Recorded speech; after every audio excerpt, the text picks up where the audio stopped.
সুপ্রিয় দর্শক, কেমন আছেন সবাই? আশা করি সবাই অনেক ভালো আছেন। তো দর্শক বন্ধু, অনেকে প্রশ্ন করেন যে আসলে এক্সকেভেটর নষ্ট হওয়ার কারণ কি।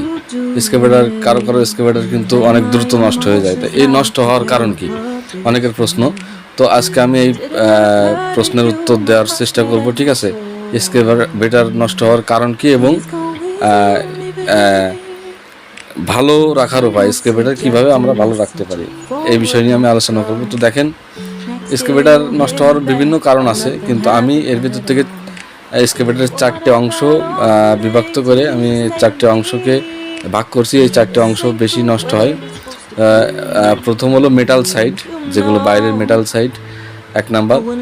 2 নম্বর হলো আপনার ইঞ্জিন সাইড, 3 নম্বর হলো হাইড্রোলিক সাইড, এবং 4 নাম্বার হলো আপনার ইলেকট্রিক সাইড। এই 4টা ফাংশানে আপনার গাড়ি নষ্ট হয়। যে ইঞ্জিন চলে মোবিলে, যে ইঞ্জিন অয়েল, যেটা ইঞ্জিন অয়েল কিন্তু 250 ঘন্টা পর পর আপনার এই ইঞ্জিন অয়েল চেঞ্জ করে দিতে হবে, এবং সেই সাথে ইঞ্জিন অয়েলের যে ফিল্টার আছে এই ফিল্টার চেঞ্জ করে দিতে হবে।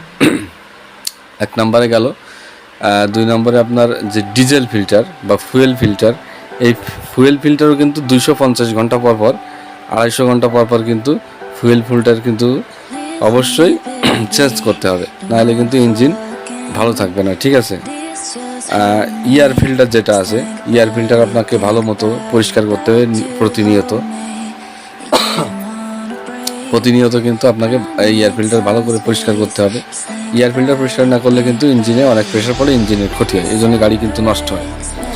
রেডিয়েটর কিন্তু একটা খুবই গুরুত্বপূর্ণ জিনিস। রেডিয়েটরে পানি থাকতেছে কিনা সেটা দেখতে হবে। রেডিয়েটরে কুলিং পানি সবসময় ব্যবহার করতে হবে, যেটা ইঞ্জিন ঠান্ডা রাখবে, সেটা সবসময় লক্ষ্য রাখতে হবে, ঠিক আছে? নিয়মিত কিন্তু মোবিল চেক দিতে হবে। শর্ট মোবিলে গাড়ি চালালে কিন্তু গাড়ির ইঞ্জিন ক্ষতিগ্রস্ত হবে। ইঞ্জিন কিন্তু একটা বড় পার্ট এক্সকেভেটরের। ইঞ্জিনের শক্তি দেয় আপনার হাইড্রোলিক পাম্পে, এবং হাইড্রোলিক পাম্প কিন্তু গাড়িটা পরিচালনা করে। ডিজেলের সাথে কোনো প্রকার ময়লা যায় কিনা, আপনার ডিজেল যখন ঢালবেন গাড়িতে, এই ডিজেলের সাথে কোনো ময়লা যায় কিনা এটা খেয়াল রাখতে হবে, কারণ ডিজেলের সাথে ময়লা গেলে কিন্তু ইঞ্জিন ক্ষতিগ্রস্ত হবে, ইঞ্জিন তাড়াতাড়ি নষ্ট হবে, ঠিক আছে?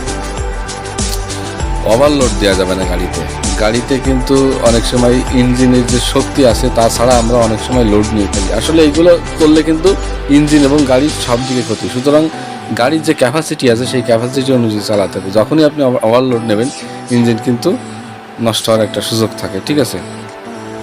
আর একটা জিনিস গুরুত্বপূর্ণ, সেটা হলো অদক্ষ অপারেটর দ্বারা কিন্তু আপনি গাড়ি চালাইলে ইঞ্জিন ক্ষতিগ্রস্ত হবে। ইঞ্জিন সম্পর্কে যার কোনো ধারণা নেই, ঠিক আছে, তার তার তার তো অবশ্যই আপনাকে গাড়ি নষ্ট হবে। ইঞ্জিন যখন ওভার হিট হবে তখন অবশ্যই ইঞ্জিনকে রেস্ট দিয়ে গাড়ি চালাইতে হবে, নাহলে কিন্তু ইঞ্জিন ওভার হিট হওয়ার কারণে অনেক সময় অনেক কিছু সিজ হয়ে যায়।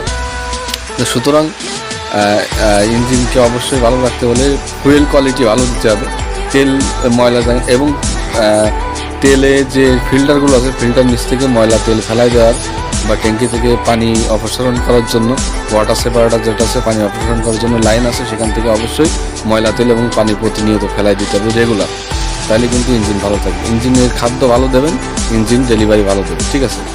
আচ্ছা, এখন আমি বলবো আপনার হাইড্রোলিক সাইডে আপনার এয়ার ক্লিনার ফিল্টার যেটা, সেটা কিন্তু অবশ্যই 500 ঘন্টা পর পর পরিবর্তন করতে হবে।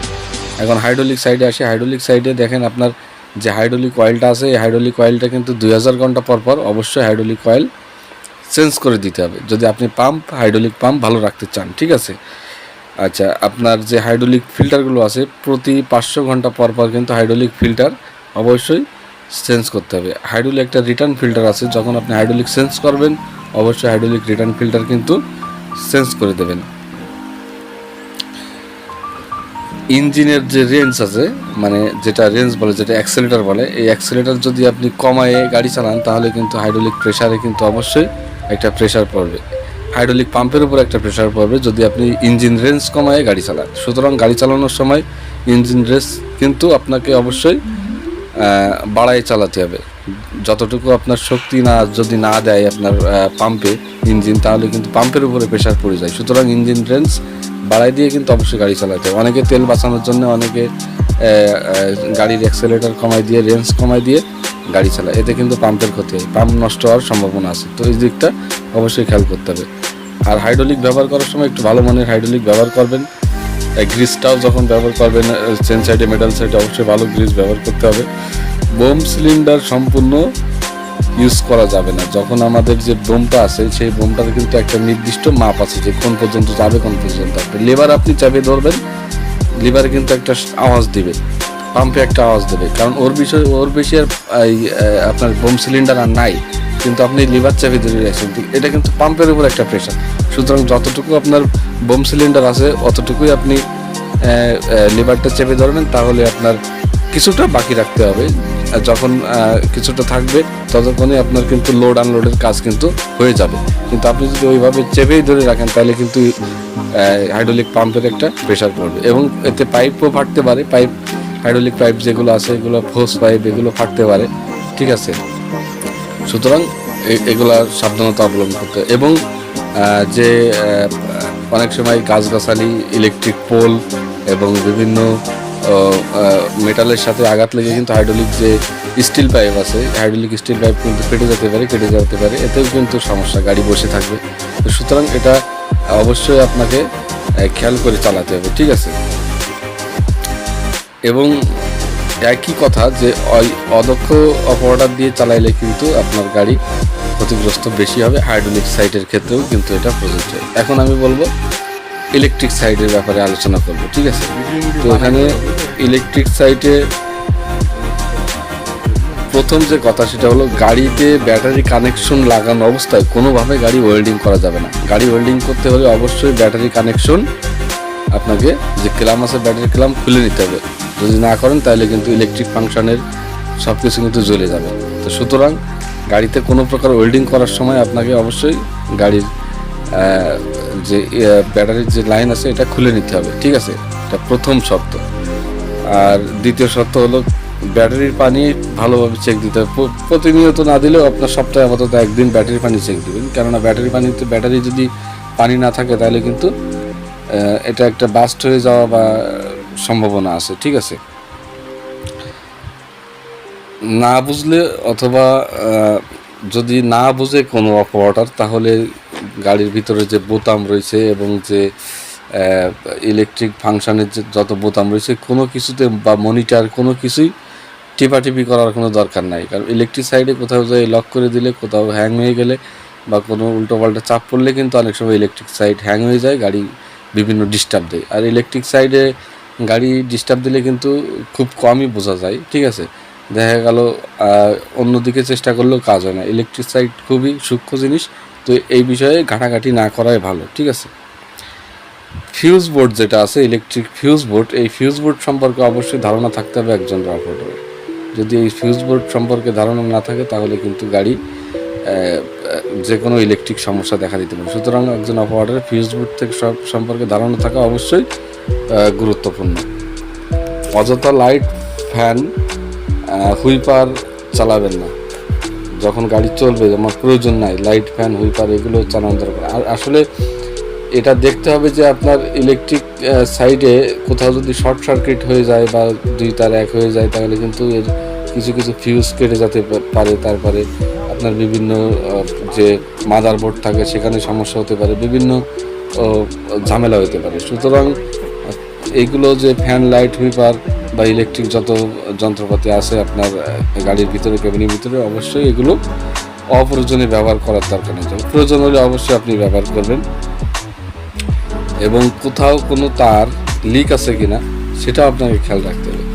যে আমাদের যে ইলেকট্রিক লাইন অনেক সময় লিক হয়ে যায়, কিন্তু একটার সাথে একটা লেগে যায়, কিন্তু অনেক সমস্যা হয়ে যায়, ঠিক আছে। তো এই কারণে আপনাকে কোথাও কোনো তার লিক আছে কিনা এটা আপনাকে চেক দিতে হবে, ঠিক আছে। চেক দিয়ে তারপর গাড়ি চালাতে হবে। এগুলো যদি মেনে চলেন তাহলে কিন্তু ক্ষতিগ্রস্ত খুব কমই হবে। এবং লাস্টে আবারও সেটা বলবো যে অদক্ষ অপারেটর দ্বারা কিন্তু গাড়ি চালাবেন না, তাহলে কিন্তু আপনার এই যেটা আপনার ইলেকট্রিক সমস্যা এটা বেশি হবে, কারণ এটা অদক্ষ অপারেটর। আচ্ছা, অদক্ষ অপারেটর যারা আছে নতুন, তারা কি চাকরি করবে না? হ্যাঁ, তারাও চাকরি করবে। কিছু কিছু মালিক মহাজন আছে যারা অল্প টাকায় সহজে অপারেটর খোঁজে, তারা নিক তাদের। অদক্ষ অপারেটর দিয়ে গাড়ি চালালে অবশ্যই আপনার গাড়ি ক্ষতিগ্রস্ত বেশি হবে, সেক্ষেত্রে সে দায়ভার আপনার নিজের। আপনি একজন অপারেটরকে যদি কম টাকা দিয়ে আপনার গাড়ি অপারেট করাতে বলেন, তাহলে অবশ্যই আপনার গাড়ি সেভাবেই সে অপারেট করবে। সুতরাং অপারেটরকে খুশি রাখুন, ঠিক আছে? ভালো দক্ষ অপারেটরের মর্যাদা দিন, দক্ষ অপারেটর দিয়ে গাড়ি চালান, গাড়ি আপনার সুন্দরভাবে চলবে। গাড়ি নষ্ট হবে, যে গাড়ি যে দক্ষ অপারেটর হাতে মোড়ে নষ্ট হবে না এমন না, হবে, তবে যতটুকু আপনার কাজ করে দিয়ে তারপর গাড়ি নষ্ট হবে, এবং নষ্ট হলে তার সমস্যা কিন্তু সমাধান খুঁজে বের করার সেই যোগ্যতা একজন দক্ষ অপারেটর থাকে। সুতরাং যখন আপনি গাড়ি চালাবেন, তখন অবশ্যই আপনি দক্ষ অপারেটর দিয়ে গাড়ি চালাবেন, ঠিক আছে? তো বন্ধুগণ, এটাই ছিল আজকে আমার সংক্ষিপ্ত আলোচনা, ঠিক আছে? আপনাদের ভালো লাগলে অবশ্যই লাইক কমেন্টসের মধ্যে জানাবেন, আর যদি কিছু বাদ থেকে যায় তাহলে অবশ্যই কমেন্টসের মাধ্যমে জানাবেন, আমি আপনাদের জানানোর চেষ্টা করব, ঠিক আছে? আর আমার চ্যানেলটা সবাই সাবস্ক্রাইব করবেন, আমার সাথে থাকবেন। যদি উপকৃত হন তাহলে অবশ্যই কমেন্টসের মাধ্যমে জানাবেন। সবাইকে আন্তরিক ধন্যবাদ। যারা সাবস্ক্রাইব করেননি আমার চ্যানেল, একটু করে দেবেন, কমেন্টস করে অবশ্যই উৎসাহ দেবেন। সবাইকে অসংখ্য ধন্যবাদ। সবার জন্য আমার শুভকামনা থাকবে। সবাই ভালো থাকবেন।